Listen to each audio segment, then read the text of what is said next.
Ce petit pompon blanc pourrait être le remède à la maladie d'Alzheimer. If this stuff gets in your brain, it will stimulate neurons. Il rendrait plus fort So I took it for 30 days to see how it would actually change my body. et permettrait de rester concentré pendant des heures. Du coup là je vois vraiment cet effet où j'arrive à rester sur mon écran et à passer des heures à abattre les tâches, tu vois. Il paraît qu'il pourrait même soigner la dépression, réduire l'anxiété, faire pousser les cellules du cerveau. It feeds your brain with beneficial compounds that improves mood and cognition. He postulated it as a potential preventative or treatment for Alzheimer's, muscular dystrophy, etc. En fait, ce pompon qui a l'air tout doux, c'est un champignon. Il a tout un tas d'appellations. L'île nérisson, le lion's mane, la crinière de lion. Originaire d'Asie, c'est en Chine qu'il est principalement consommé depuis des centaines d'années et qu'on lui accorde des vertus médicinales. Mais ce n'est que récemment qu'il est devenu plus commun pour le monde occidental. Tout a commencé aux États-Unis. En 2017, Joe Rogan, ancien commentateur de MMA, critiqué pour ses invités controversés, invite Paul Stamets au micro de son podcast, le Joe Rogan Experience, podcast le plus écouté au monde. Ce célèbre mycologue américain vante alors les bienfaits du lion's mane. There is a really wonderful, safe and legal mushroom to use that it leads to neurogenesis, and that's called lion's mane. And lion's mane contains a unique group of compounds called arenacenes and hericenones. And these regenerate myelin on the axons of nerves. Puis c'est en 2018 que Paul apparaît cette fois avec Tim Ferriss, auteur du célèbre livre La semaine de 4 heures, vendu à plus de 2 millions d'exemplaires dans le monde. Dans son podcast, The Tim Ferriss Show, Paul Stamets vante encore une fois les bienfaits de ce champignon. The lion's mane, in and of itself, we know has neuroregenerative properties, is a big subject of research.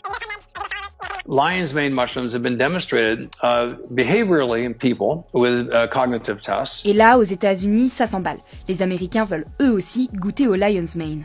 We came up with some bearded tooth or lion's mane mushrooms. Today, talking some about a lion's mane grow kit. Today I'm going to show you how to cook egg drop with lion mane's wild mushroom, corn powder starch, lion mane mushroom, water 2 cups, sesame oil. En France, c'est plus tard qu'on en entend parler. Après la pandémie de Covid-19, les recherches Google concernant l'île nérisson explosent. Selon ce scientifique, la population se tourne vers des méthodes de soins plus naturelles. C'est des modes actuellement, mais qui sont souvent dans un contexte qu'on va dire hors du champ médical habituel.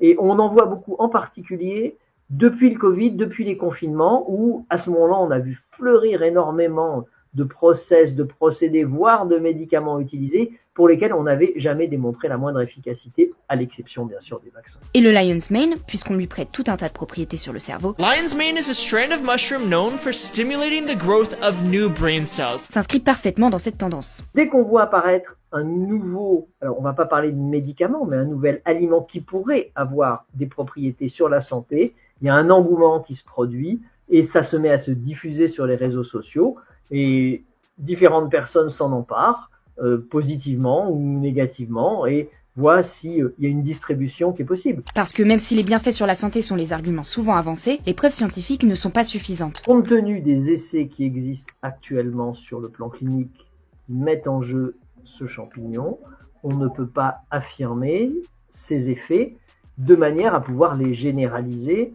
et montrer qu'il y a bien un côté alicament dans ce champignon. Certaines entreprises se lancent quand même dans le commerce des champignons adaptogènes, un marché en pleine expansion. C'est ce qu'ont fait Tom Serrel et François Nutins qui ont créé WeFungi en novembre 2024. Eux, ils cultivent le fameux champignon dans un sous-sol de la région bordelaise. Nous, on fait tout de A à Z. Pour le faire pousser, ce champignon, il faut des paramètres bien spécifiques. C'est-à-dire qu'il faut une température comprise entre 15 et 25 degrés, on va dire, une humidité d'environ 85% et un taux de CO2 aux alentours de 700 ppm. Regarde, là, il y a ce qu'il faut. Ah là là. Ici.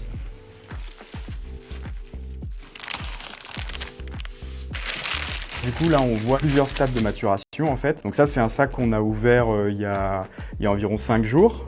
Il commence, du coup, le champignon commence à faire son chemin, il commence à vouloir sortir du sac. Là, on va être 5 jours après, environ. Et là, c'est le moment où le champignon peut être récolté. Si la plupart des entreprises proposent leurs produits sur Internet, eux ont décidé de le vendre sur un marché de la région. Aujourd'hui, sur le marché, on le présente sous plusieurs formes pour la gastronomie. On le présente en sachet de poudre pour incorporer dans les boissons. On va vous couper le pied.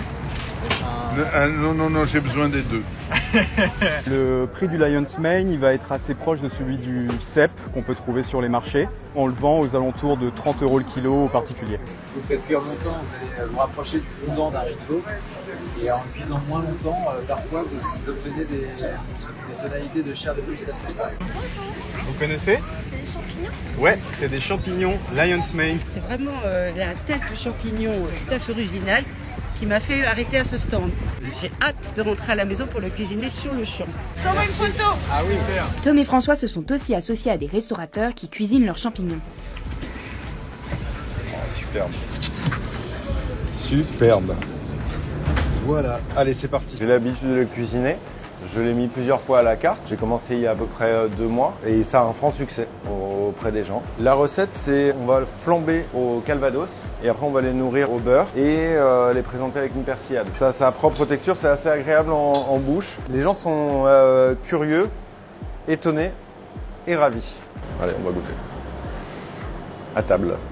Alors, même si ses propriétés médicinales sont encore à démontrer, diversifier son alimentation avec de nouveaux produits reste une bonne chose. Bah, je pense que c'est bien, il faut acheter des champignons, c'est un nouveau goût, c'est un nouvel aliment, et pourquoi pas. Voilà. Ouais, mais à titre culinaire, on va dire. Exactement, à titre culinaire. Qui était la première raison de consommation de ce produit en Asie.